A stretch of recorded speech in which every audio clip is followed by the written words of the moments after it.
principio creó Dios los cielos y la tierra, que en hebreo prácticamente sería Bereshit bara Elohim et hashamayim uet haaretz, que es lo que estamos viendo durante todas estas clases que hemos estado dando a través de este diplomado. Muy bien, en esta ocasión nos ocupan las últimas dos palabras que tienen que ver con la Génesis 1.1. A la clase anterior hablábamos acerca de el término hashamayim, que aparece en Génesis 1.1, que es la quinta palabra. Ahora estamos viendo la sexta y la séptima palabra de Génesis 1.1. Y que hashamayim significa cielos, y que particularmente esa palabra es plural, y es un plural único, es especial porque habla de cielos, pero que en el contexto inmediato, de acuerdo a lo que nos enseña Génesis 1:6 al 8, entonces esos cielos son prácticamente el cielo atmosférico que rodea la tierra. Génesis 1:6 dice que Dios separó las aguas de las aguas. Y cuando hubo separado las aguas de las aguas, entonces ahora el Señor llamó a esa expansión cielos. Y luego sigue diciendo que colocó sobre la expansión las aguas que quedaron arriba de la expansión, y debajo de la expansión juntó todas las aguas también. Es lo que nos dice la Biblia. Y a esa expansión llamó Dios cielos. Precisamente lo que nos decía Génesis 1.1 es que en el principio creó Dios los cielos y la tierra. Valga la redundancia que ya en otra clase hemos estudiado acerca de que ese principio del cual nos habla Génesis 1.1 es una referencia explícita e implícita acerca del origen de la tierra y de todo lo que concierne a nuestro sistema solar y a la tierra en particular. Por lo tanto, los cielos de Génesis 1.1 y la tierra de Génesis 1.1 es los cielos atmosféricos que rodean nuestro planeta.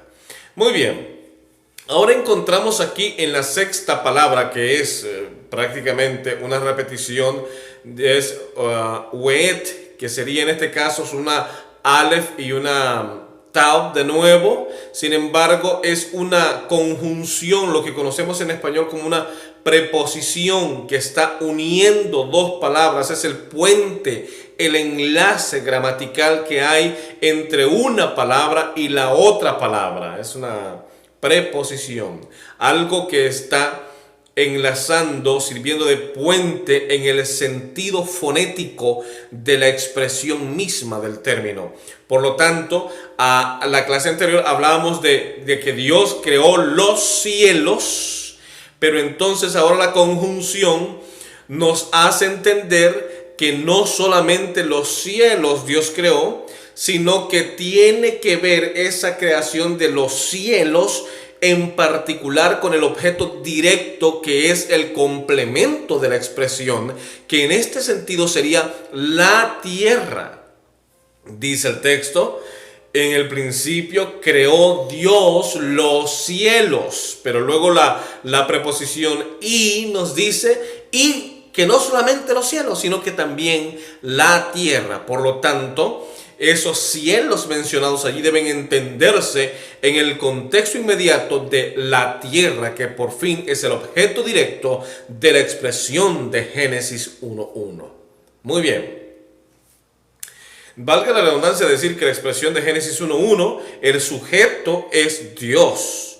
El objeto directo es la tierra, los cielos y la tierra, es decir, son los objetos que el creador, que el sujeto creó. Es la acción creadora de un sujeto teniendo como objeto directo la tierra, los cielos y la tierra como la obra de sus manos. Ahora bien, no vamos a parar mucho en esta preposición, porque ya dijimos que es el enlace que hay entre la palabra cielos y la palabra tierra. Ahora, pero fíjense que particularmente esta palabra de nuevo tiene la singularidad de que tiene también Aleph y Tab. Si posiblemente esto pudiese aplicarse, también significa de que Dios es el principio de los cielos y de la tierra. Es decir, Dios es el creador. Estas palabras de nuevo asumen y se aplican a que Dios en la persona de Jesús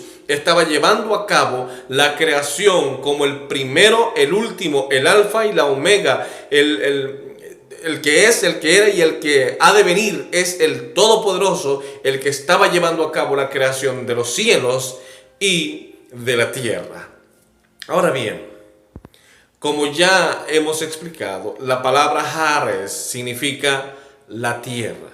Fíjense qué interesante, que la palabra para cielos, Hashamayim, que la estudiamos en la clase pasada, es una palabra plural. Pero aquí aparece la palabra singular para la tierra. ¿Qué significa eso? Que Dios está refiriéndose, es decir, no significa que Dios solamente ha creado la tierra, ha creado todo el universo, todos los planetas que existen en todo el universo, todas las estrellas que vemos en el universo, pero que la Biblia básicamente nos va a introducir en una historia que tiene que ver directamente con el planeta Tierra y lo que en él hay. Por lo tanto, es claro que de aquí en adelante lo que vamos a ver de esta parte de la Biblia en adelante, lo que vamos a ver es precisamente todo lo concerniente a ese nuevo mundo, a ese nuevo planeta que Dios está formando. De manera que aquí nos dice Haares, la tierra. Bien, no vamos a detenernos mucho aquí porque también necesitamos avanzar. En esta parte aquí, déjenme concluir el análisis de Génesis 1.1 diciendo lo siguiente. Génesis 1.1 es la introducción del libro de los orígenes. Es la introducción de todo el libro, por lo menos del relato de la creación, que tiene que ver con Dios como creador y como consecuencia o como objeto directo de ese creador, los cielos y la tierra concernientes a nuestro planeta Tierra. Por lo tanto, tanto Génesis 1:6 al 8, como también la parte que nos tiene que ver con el versículo número 9 y el 10, nos hablan, desde el 6 hasta el 10, nos hablan de que Dios hace una expansión en medio de las aguas. Y a esa expansión Dios le llama cielos. Y coloca, según el texto bíblico, en la parte de arriba de la expansión aguas. Y coloca en la parte de abajo de la expansión también aguas. Ahora fíjense lo que hace el Señor, hablando de la tierra. El versículo 9 y 10 nos dice aquí, ustedes lo tienen en la pantalla, dijo también Dios, júntense las aguas que están debajo de los cielos en un solo lugar y descúbrase lo seco. Y fue así, perdón. Y llamó Dios a lo seco, ¿cómo lo llamó? Tierra. Ahora, noten algo acá. Y a la reunión de las aguas llamó mares. Y vio Dios que era bueno. Ahora, déjenme mencionarles algo. No sé si ustedes se han percatado de lo que está sucediendo aquí, de lo que está ocurriendo. Dice que Dios juntó las aguas que estaban debajo de la expansión y las colocó en un solo lugar. Dice que les llamó mares. Aquí es un término plural. Les dije la vez pasada que para hablar de aguas hay un solo plural. No hay manera de decir en hebreo que el agua es una palabra plural. No existe singular. No existe un singular para agua en hebreo. Solamente el plural. Ahora fíjense. Pero luego dice que descubrió Dios la parte seca. Descubrió la tierra y llamó Dios a lo seco, fíjense esto de nuevo, tierra.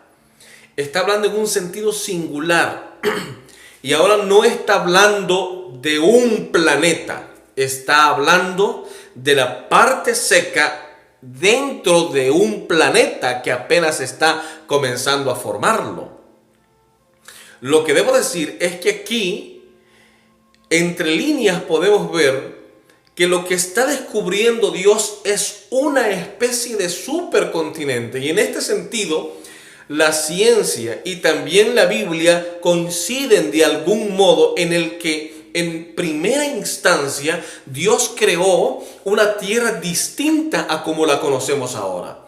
Al principio, según lo que nos dice el versículo 6 al 8 de Génesis 1, lo que teníamos era una expansión, pero arriba de la expansión había agua. Y debajo de la expansión Dios las había reunido y les había llamado mares. Recuerden esto, es muy importante. Lo que eso significa es que hubo un momento en la creación, después de la creación, en el que arriba de nuestra atmósfera, por decirlo de algún modo, también había grandes cantidades de agua. Diríamos nosotros ahora, grandes océanos de agua.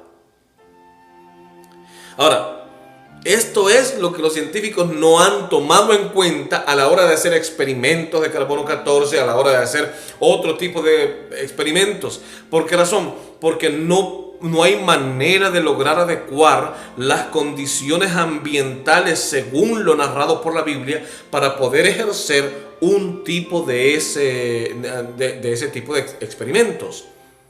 Ahora bien, fíjense, esto además, lo que esto significa es que la tierra estaba rodeada de agua. Y por debajo de esa agua estaba la expansión a lo que nosotros llamamos cielos. Y la Biblia así lo llama también. Y abajo estaba la otra reunión de aguas que Dios había realizado de acuerdo a Génesis 1, 6 al 8. Y a esas reuniones llamó mares. Pero es interesante notar que Dios descubre lo seco, pero no descubre, según entre líneas lo que dice el versículo 9 y el 10, muchos lugares secos como islas, como ahora vemos el mundo, sino que descubre lo seco, una singularidad gramatical que aparece allí. Es decir, Dios descubre la parte seca, una parte seca. Y Dios llamó a esa parte seca tierra. Los científicos dicen, la ciencia naturalista dicen que hace miles y millones de años la Tierra tenía un supercontinente llamado Pangea. Y que según la ciencia naturalista, con la caída de un meteorito que probablemente fue en la península de Yucatán que creó el Golfo de México, fue el causante de la extinción de los dinosaurios y de otras especies. Entonces esto provocó que la Tierra de algún modo se fuera fragmentando. Existe otra teoría también dentro de la ciencia naturalista que enseña de que la Tierra de algún modo se sigue apretando, se sigue consolidando. Entonces las placas tectónicas de algún modo se van juntando. Aunque existe la otra teoría también dentro de la ciencia naturalista que dice que es al contrario, que el planeta se está expandiendo, se está abriendo, y que la separación de los continentes es un proceso largo y enorme que ha durado miles y millones de años, donde las placas tectónicas se han ido separando una de las otras y por allí surgen entonces los terremotos. Ahora bien, más adelante en otra clase vamos a aprender que no se trata de ningún movimiento que está separando los continentes. Tiene que ver con algo en particular que ocurrió en algún punto de la historia de nuestra humanidad que hizo toda esta situación que ahora vemos, el mundo cambiado completamente a como Dios lo había creado.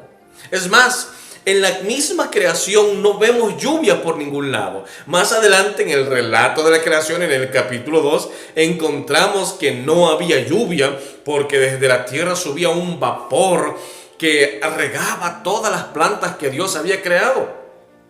Entonces, por lo tanto, allí vemos de esta manera que Dios había creado un mundo diferente. Imagínense ustedes, un mundo donde estaba rodeado por agua porque allá arriba en la atmósfera Dios había colocado agua.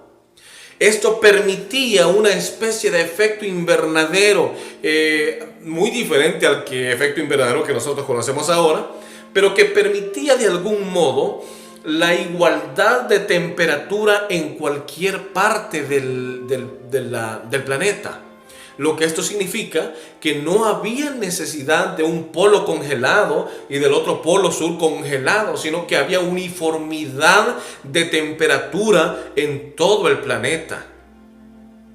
¿Qué fue? Entonces, lo que vemos luego es que había un continente. Es más, cuando seguimos leyendo el capítulo 2 de Génesis, nos damos cuenta que no estamos hablando de que Australia quedaba por allá, de que Nueva Zelanda quedaba por allá lejísimos, que Europa quedaba. Es más, si ustedes en algún momento tienen la oportunidad de encontrar un mapa mundi de aquellos que eran planos así, y ustedes tratan de ver cómo Sudamérica encaja casi que perfecto en el área de África. Parece que fue desprendido de algún modo de Sudamérica, de África.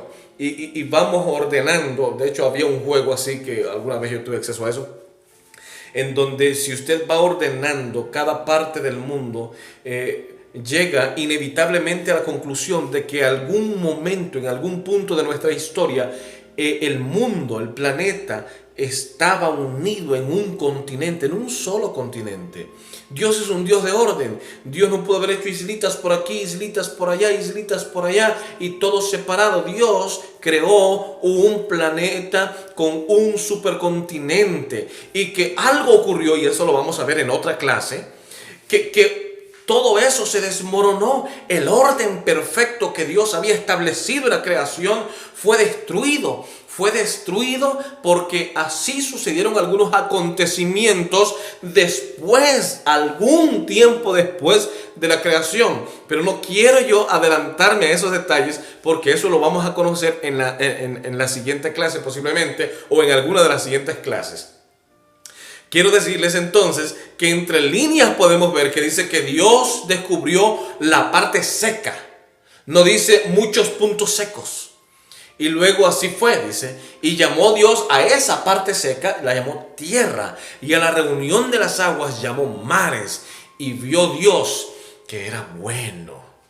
Ahora noten, cuando nosotros vemos el mundo de hoy, es muy distinto al mundo que Génesis en el capítulo 1 y el capítulo 2 nos describe que era. Era un mundo diferente, un mundo rodeado por agua, es decir, arriba de la atmósfera. Un mundo que contenía agua allá arriba de la atmósfera. Y abajo de la tierra había un océano grande. Y que había una sola parte seca a la que Dios había llamado tierra. Y que no había lluvia. Y que había una sola temperatura en todo el mundo. Porque esa agua que estaba arriba de la expansión permitía una uniformidad en la temperatura en todo el planeta. No existía el polo norte porque no había agua congelada allí, ni el polo sur porque no había agua congelada allá. Había uniformidad en todo el planeta. Ahora, eso es solamente hablando de condiciones grandes del planeta. Ahora imagínense ustedes cuando Dios se dispuso a crear y hermosear un jardín preparado especialmente para la primera pareja. ¡Qué belleza! Si el tan solo imaginarnos qué belleza era el planeta Tierra, con toda esa hermosura, con un océano alrededor de la Tierra, y que posiblemente en vez de enviar en este tiempo naves espaciales, tendríamos que enviar cruceros espaciales, porque alrededor de la Tierra había agua. Había un supercontinente. Habían tantas cosas. No habían calor por aquí, frío por allá. Había uniformidad. No había necesidad de usar chaqueta por el frío ni ropa ligera en el calor. Había necesidad únicamente de adorar al Todopoderoso. Ahora imagínense ustedes cuando Dios dice: ahora voy a preparar un jardín tan bello porque así quiero que todo el planeta llegue a ser. Un jardín en el cual voy a poner a la primer pareja que voy a crear. Es más, El objetivo final de Dios era crear al hombre a su imagen, a la mujer a su imagen. El primer matrimonio, ese era el propósito de Dios específicamente hablando. Pero antes de llevar a cabo esa creación especial, Dios crea todo un panorama hermoso, un paisaje lindo, un lugar donde el hombre y la mujer pudieran estar felices y disfrutar de la obra maestra del Señor. Dios es bueno todo el tiempo y Él quiere lo mejor para ti. Así lo quiso desde el principio. Siempre quiso lo mejor para el hombre. Pero siempre el hombre es el que ha tomado la decisión equivocada. Qué triste es conocer el desenlace de esa historia que vamos a ver más adelante en otra clase. Pero ahora necesitamos ver este panorama. Vamos a cortar aquí este análisis porque nos estamos ya metiendo en territorio de otras clases. Por lo pronto, en este momento, aquí termina el análisis de Génesis 1:1 y su contexto inmediato que está en los siguientes versículos, que es el desarrollo de los detalles que se mencionan ya allí en el resto del relato de lo que Génesis 1:1 nos está diciendo, que Dios como creador llevó a cabo una creación especial de un mundo y de unos cielos. El resto del relato del capítulo 1 nos narra qué fue lo que hizo el Señor en el primer día, en el segundo día, en el tercer día y hasta el séptimo día. Ahora bien, necesitamos regresar un poquito, porque para poder entender toda esa parte allí, del capítulo 1 de Génesis y del capítulo 2, necesitamos regresar a entender cuál era el panorama antes de que Dios comenzara a crear. Así que vamos a regresar al capítulo número 1 de Génesis de nuevo. Bueno, estamos allí. Y el versículo número 2, aquí vamos a estudiar algunas cosas muy especiales. Aquí tengo algunas versiones. Por ejemplo, tengo la versión Reina Valera Gómez y dice: y la tierra estaba desordenada y vacía, y las tinieblas estaban sobre la faz del abismo, y el Espíritu de Dios se movía sobre la faz de las aguas. La versión de la Biblia Jubileo, el año 2000, nos describe de esta manera: y la tierra estaba sin orden y vacía, y las tinieblas estaban sobre la faz del abismo, y el Espíritu de Dios se movía sobre la faz de las aguas. Ahora lo tenemos también en inglés allí. And the earth was without form and void, and darkness was upon the face of the deep, and the Spirit of God moved upon the face of the waters. Eso es prácticamente lo que nos dice en inglés. Ahora, allí está coloreada en partes rojas lo que vamos a analizar detenidamente en esta clase. ¿Está bien? Bueno, vamos a comenzar diciendo que Génesis 1:2 se divide en tres partes principales. La primera: y la tierra estaba desordenada y vacía. Número 2: las tinieblas estaban sobre la faz del abismo. Y número 3: y el Espíritu de Dios se movía sobre las aguas.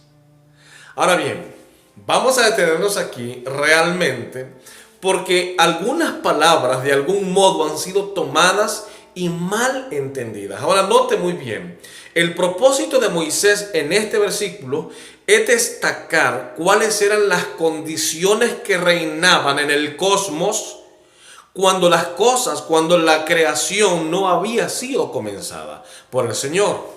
De manera que entonces Moisés escribe y dice: y la tierra estaba desordenada y vacía.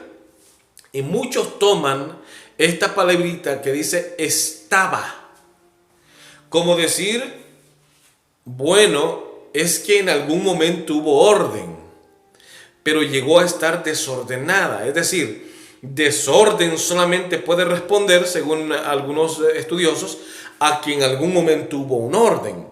Y por eso allí es que algunas teorías que estudiábamos en alguna otra clase anteriormente dicen de que es que Génesis 1.1 pues entonces narra una creación perfecta y que después llegó el desorden con la caída de Satanás y entonces Dios recreó nuevamente los cielos y la tierra.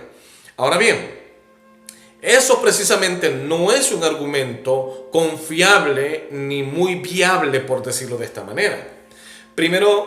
Porque primero tenemos que analizar desde su perspectiva gramatical etimológica del idioma hebreo las palabras involucradas en el versículo 2, las palabras claves involucradas en el versículo 2, para poder entonces determinar si realmente nos están diciendo lo que nosotros creemos que dice allí.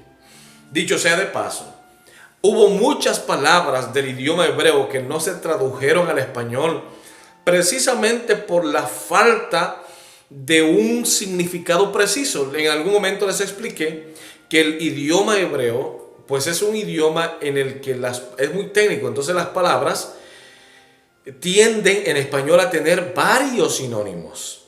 Por lo tanto, es difícil para los traductores decir esto es lo que significa. Así que de pronto los traductores de la Biblia, sin ninguna mala intención, porque de pronto algunos satanizan las traducciones en español y dicen que esta versión, la Valera, que por allá, que no sirve porque intencionalmente introdujeron términos que no debían. Bueno, sinceramente yo creo que los traductores bíblicos hicieron un trabajo bastante honesto en cuanto a lo que ellos conocían de lo que estaban haciendo. No considero que algún traductor, a excepción de una o dos versiones por ahí, pero no considero que los traductores en su mayoría hayan tenido esa idea malévola de decir aquí le vamos a cambiar para que la gente se confunda. Definitivamente eso es parte de una teoría enfermiza llamada la gran conspiración que está metida en todos lados. Inclusive a la hora de traducir la Biblia ellos dicen, no, aquí le cambiaron, allá le cambiaron para que la gente se confunda. No debemos caer en ese juego de la teoría de la gran conspiración, de las grandes conspiraciones que se conspira políticamente, económicamente, mundialmente y que luego bíblicamente. Todo lo demás puede ser. Pero creo yo que en cuanto a la traducción de la Biblia, la mayoría de los traductores han hecho un trabajo muy sincero, muy honesto. En algunos casos se transliteró, en otros casos se tomó una idea principal que pudo haber sido la relacionada con otros términos en otras partes de la Biblia usados. Pero considero que si las versiones en español definitivamente tienen muchos errores de traducción, pero no necesariamente estos errores significa que hayan sido voluntarios. Génesis 1.2 es el caso. Y vamos a ver por qué razón existen algunas palabras allí en Génesis 1.2 que fueron traducidas así. De pronto algunas de ellas no pudieron ser traducidas de otra manera. De manera que vamos a iniciar.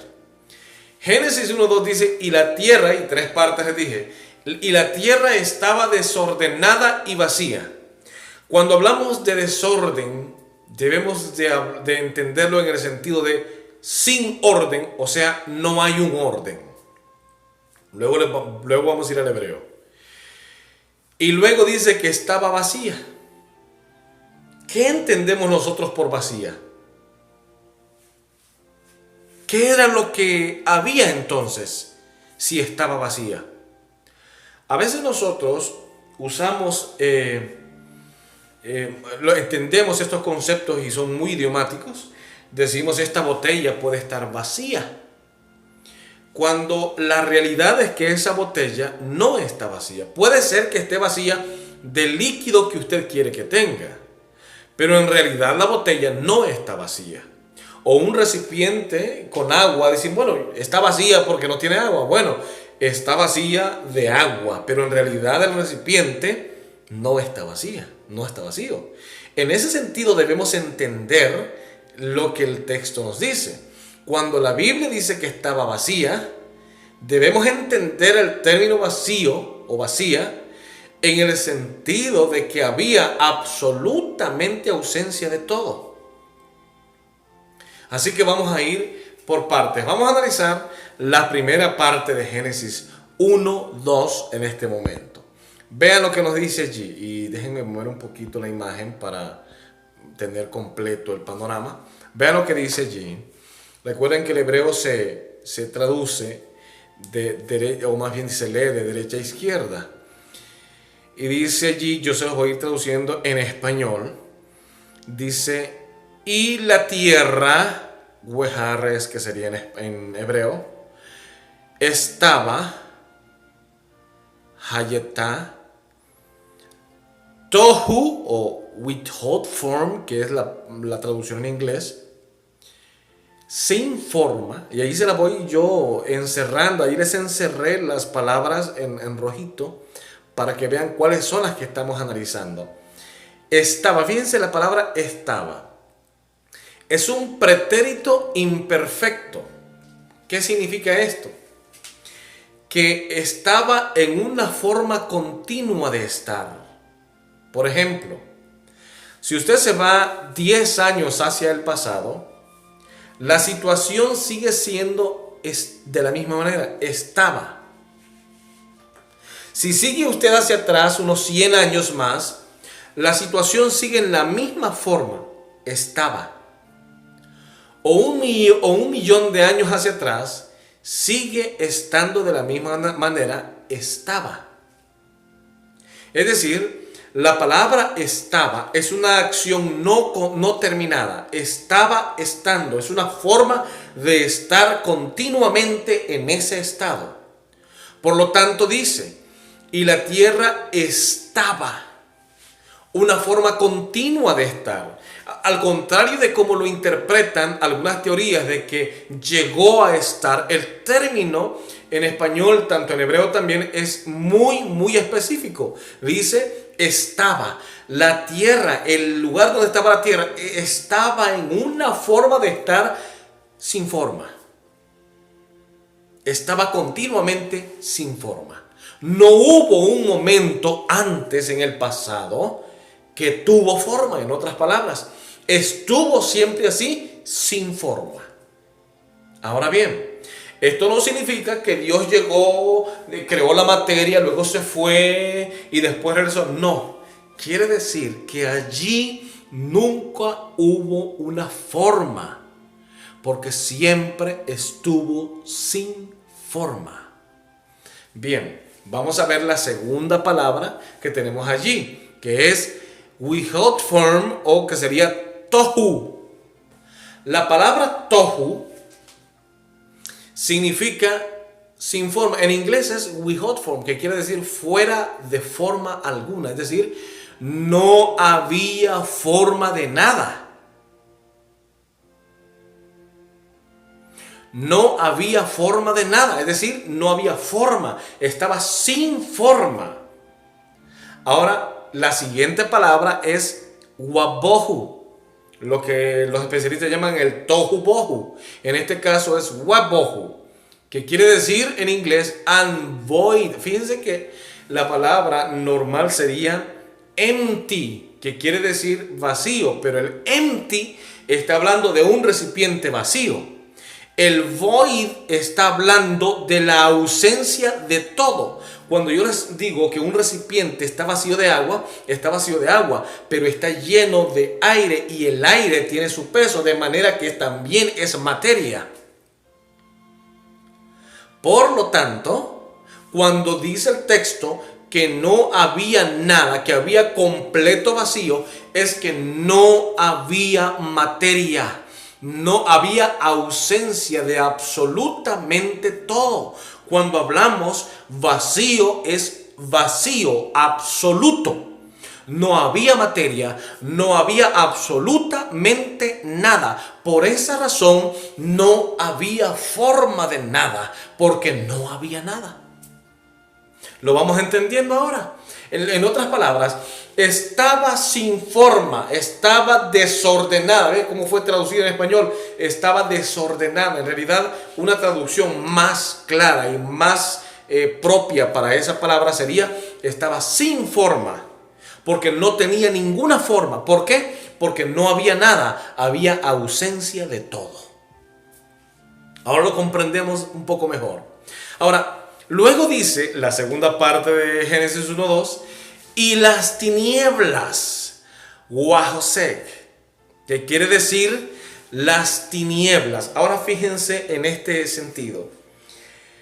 Generalmente la ciencia naturalista ha dicho que las tinieblas o the darkness, las tinieblas son lo opuesto a la materia, lo que significa que es antimateria.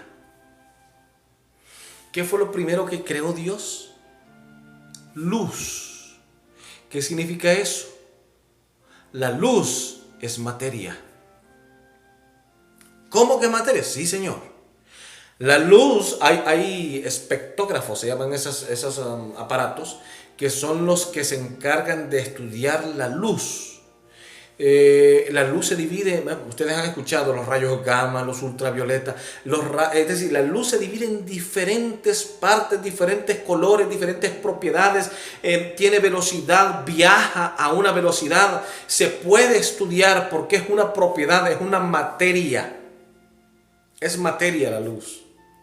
Sin embargo, la antimateria, las tinieblas no se pueden estudiar.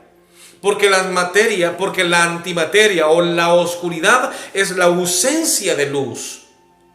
Por lo tanto, antes de la creación del Señor, lo que reinaba era antimateria, era oscuridad, era tinieblas absolutamente. Por lo tanto, no había materia, no había forma de nada porque estaba vacío, no había absolutamente nada. Y así estuvo siempre. No había tiempo, no había materia, no había espacio. Las tres grandes divisiones del cosmos. No había tiempo, no había espacio, no había materia.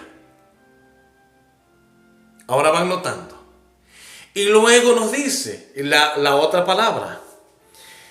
Y el Espíritu de Dios se movía sobre las aguas.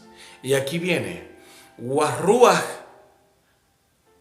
Warruach Elohim Merahetep o Merahepet, que quiere decir movía. Ahora déjenme irles mencionando estas tres palabras. Y el Espíritu de Dios. Ahora noten bien acá. Y el Espíritu de Dios. El Espíritu de Dios. Aquí hay un problemita a la hora de la traducción. Déjenme explicarles por qué. Los traductores bíblicos para el español no pueden poner el Espíritu Dios, porque eso suena incongruente en español. No tiene sentido. En hebreo solamente se escribe Warruach Elohim, más nada.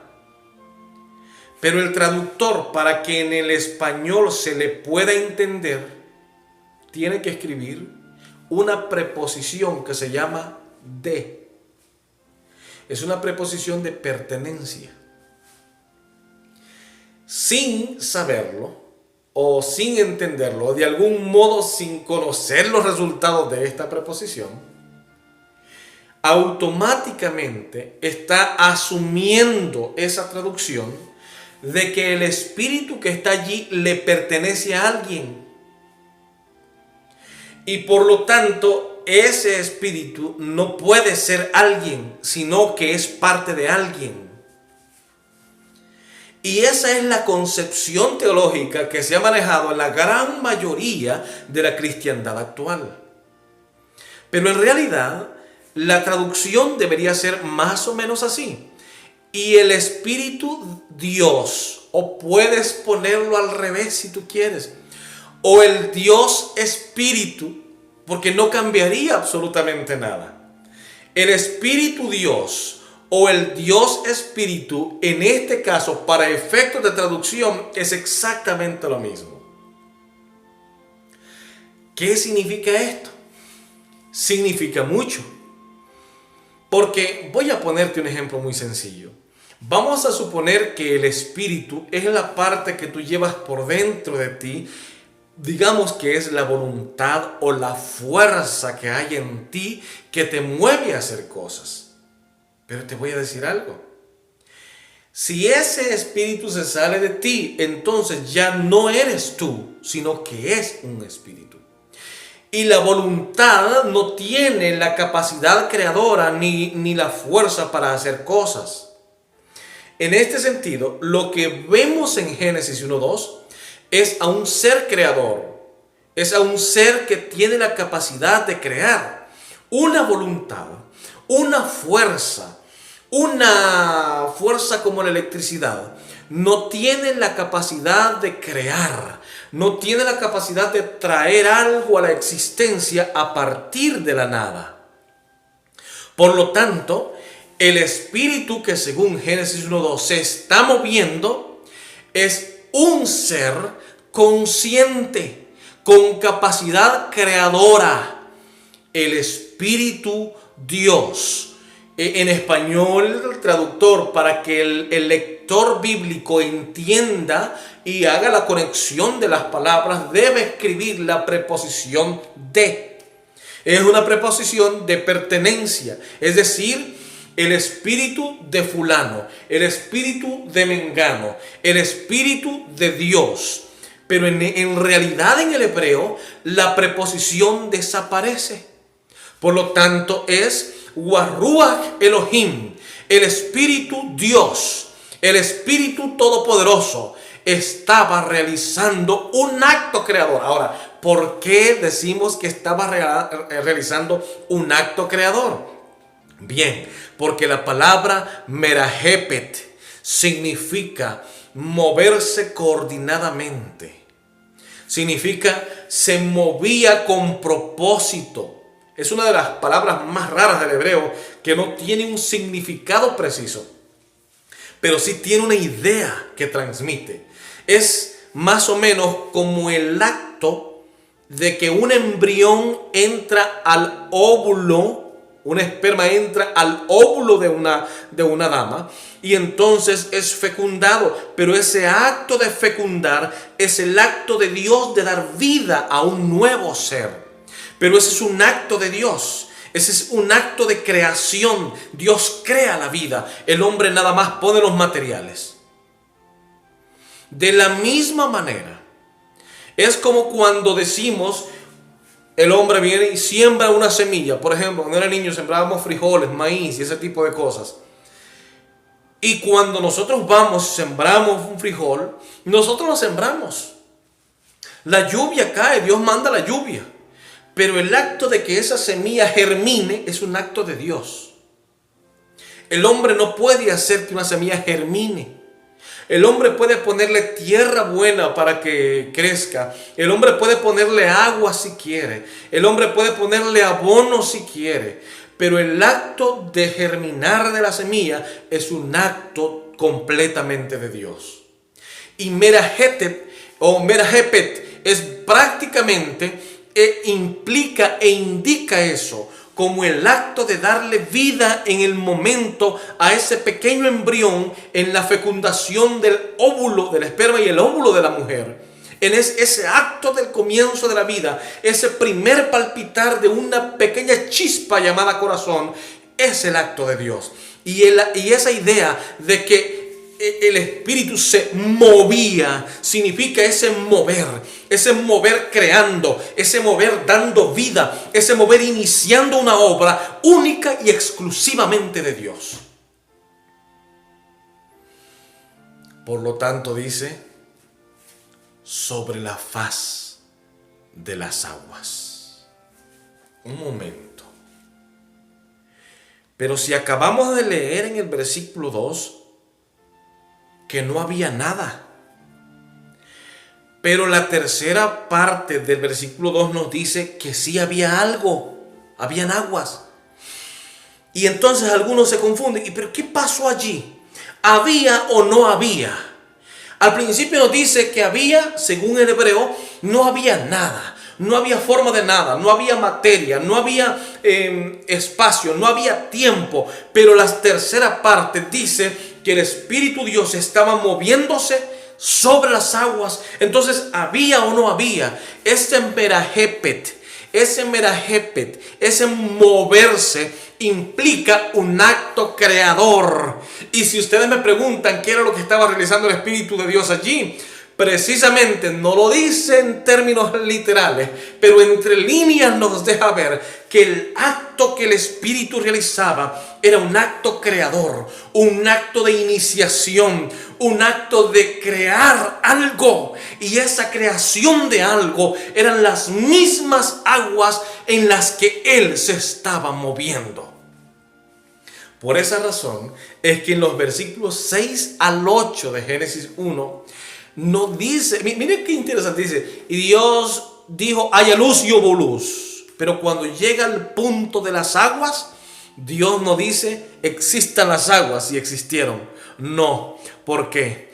Porque parece ser que las aguas son la primera acción creadora de Dios en el versículo 2 de Génesis capítulo 1.